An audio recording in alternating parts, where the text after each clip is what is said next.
तो षड गोस्वामियों में श्री रघुनाथ गोस्वामी जी, बहुत ध्यानपूर्वक सुनिएगा, राधा कुंड में विराजते थे आप,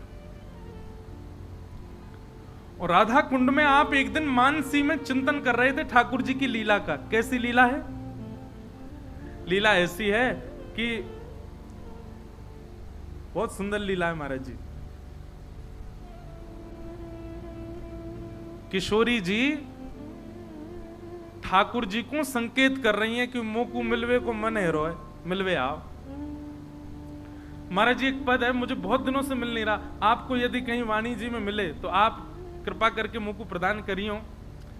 भाव ऐसा है कि किशोरी जी ठाकुर जी से मिलना चाहे तो संपर्क कैसे बने दोनों उनमें, क्योंकि यहां पे सब बरसाने की सखियां हैं, वहां ठाकुर जी के संग सब सखा हैं। तो ठाकुर जी कहा करें, किशोरी जी कहा करें, ऐसो श्रृंगार करके आवे कि श्रृंगार से संकेत दे मैं ठाकुर जी को। अगर किशोरी जी ने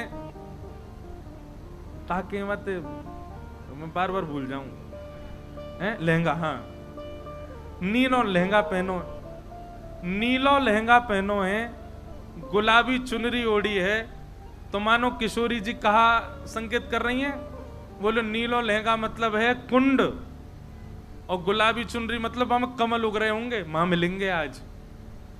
ठाकुर जी समझ, अच्छा। अब फिर उसके बाद दूसरा संकेत क्या है? अगर शीश पर जो चूड़ामणि है वो मणिन की विराज रही है, अलग अलग रंगन की है, तो मानो वो संकेत कर रही है कि दिन में मिलेंगे, और श्वेत है तो मानो यूं कह रही है कि पूर्णिमा की चंद्रमा पर मिलेंगे। और किशोरी जी के मुखमंडल की जो पत्रावली है, वो पत्रावली में जितने बिंदु हैं, ठाकुर जी खड़े खड़े उनको गिनते रहे मैं, कितने बिंदु हैं, जितने बिंदु हैं उतनी सखी आमेंगी संग में। और कोई पत्रावली को श्रृंगार नहीं है, केवल एक बिंदी लगा करके आई हैं, तो मानो किशोरी जी कह रही हैं अकेली आऊंगी मैं, और कोई नहीं आवेगो। ऐसे ठाकुर जी अनुभव करें। तो आज श्री रघुनाथ दास जी के मानसी में क्या दिख रहा है कि किशोरी जी ठाकुर जी से सूरज कुंड पे मिलवे के काजे आई हैं। यहां ठाकुर जी अपने सखान के संग घूम रहे हैं, दूसरी तरफ किशोरी जी अपनी सखीन के संग घूम रही हैं। अब बस दोनों एक दूसरे को निहार ही रहे हैं, चर्चा करते रहे, मैं फिर निहार लें, फिर चर्चा करें, फिर निहार लें। लेकिन इतने में ही कहा भयो